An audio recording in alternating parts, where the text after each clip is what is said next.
Berkenaan dengan itu, saya akan menggunakan penjelasan sebagai berikut supaya mudah digunakan. Kita bisa lihat di sini, saya sudah tuliskan untuk saudara. Ada topik, mudah-mudahan saya sempat menulis nanti, judulnya Quality Control in Educational Research and Development or in Design Research. Kendali mutu dalam penelitian pengembangan pendidikan. Seperti yang disebutkan tadi, itu ada empat sebetulnya.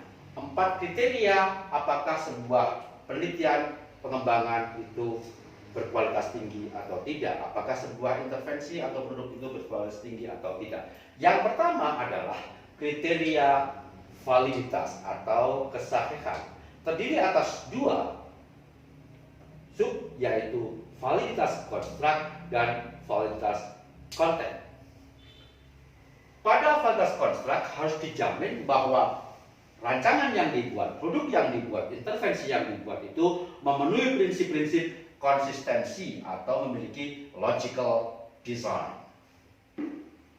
Yang kedua adalah validitas konten yang menunjuk pada relevansi, yaitu bahwa produk yang dibuat tadi itu telah didasarkan pada state of the arts, didasarkan pada perkembangan mutakhir, scientific knowledge di bidang itu.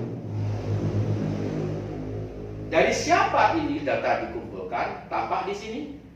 Kalau pada tahap pengembangan itu adalah peneliti, maka di sini yang melakukan penilaian adalah expert, para ahli. Mungkin kalau itu misalnya pengembangan paket latihan olahraga, cabang olahraga tertentu, maka ahlinya itu adalah ahli cabang olahraga tertentu itu. Misalnya kalau karate, ya berarti dia ahli karate. Di samping expert yang lain, yaitu expert kepelatihan dan expert ilmu pendidikan, karena di sana ada 3 unsur: pendidikan, pelatihan, cabang olahraga. Jadi mereka inilah yang kita mintai pendapat, yang dimintai pendapat, yang dimintai review, yang dimintai evaluasi terhadap produk yang akan diuji cobakan.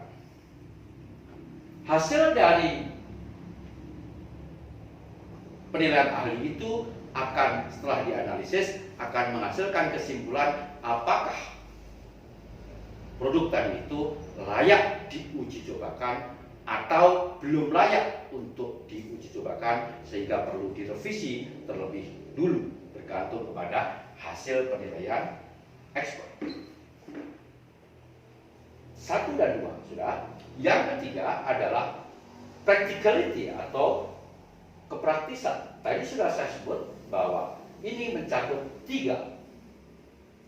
Yang pertama adalah usability. Apakah ia dapat digunakan oleh user, oleh pengguna. Yang kedua, easiness atau kemudahan, easy to use. Ingat bahwa teknologi itu dihadirkan karena menawarkan kemudahan. Tidak ada gunanya teknologi kalau malah mempersulit. Itu namanya bukan pengembangan, tetapi malah penyempitan. Dan yang ketiga adalah acceptance atau keberterimaan. Tadi disebut compatible. Jadi kalau keberterimaan itu dari sudut pengguna, kalau kompatibel itu sesuai dengan tujuan. Mungkin bisa ditambahkan di sini. Acceptance and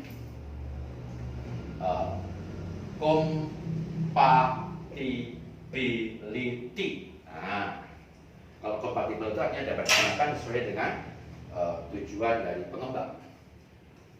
Kalau tadi ini pada tahap validity itu yang dimintai untuk sebagai sumber data kelayakannya adalah para ahli, maka di sini yang dikumpulkan datanya dan dimintai pendapatnya apakah praktis atau tidak adalah para pengguna atau calon pengguna. Dan yang terakhir, ini yang paling penting, yaitu effectiveness. Misalnya kita bagi menjadi, kalau itu adalah sebuah paket pembelajaran, maka kita di sana ada tolak ukur dari sudut afektif, tolak ukur dari ranah kognitif, dan tolak ukur dari ranah motorik, baik psikomotorik maupun fisiomotorik.